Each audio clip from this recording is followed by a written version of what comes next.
بسم اللہ الرحمن الرحیم۔ جو نام رکھنا اسلام میں ناجائز ہے۔ شروع کرتا ہوں، جانتے ہیں کہ وہ کون سے نام ہیں۔ دوستو، یہ نام کسی بچے کا نہیں رکھ سکتے۔ یہ نام رکھنا اسلام میں ناجائز ہے۔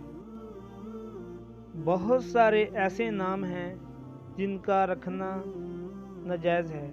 میں ایگزامپل کے طور پر آپ کے سامنے کچھ نام رکھ رہا ہوں۔ مالک الاملاک، ہر شے کا مالک۔ سید الخلق، تخلیق کی دنیا کے سردار۔ العاقب، جس کے بعد کوئی نبی نہیں ہوگا۔ عبد الشمس، سورج کے بندے۔ عبد الکعبہ، کعبہ گھر کے بندے۔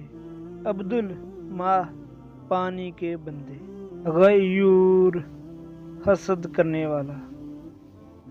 اگر ویڈیو اچھا لگا ہے تو ویڈیو کو لائک کر دیجئے اور میرے چینل کو سبسکرائب کر لیجئے تاکہ میری مزید آنے والی ویڈیو بھی آپ دیکھ سکیں۔ آپ کا ویڈیو دیکھنے کا بہت شکریہ۔ فی امان اللہ۔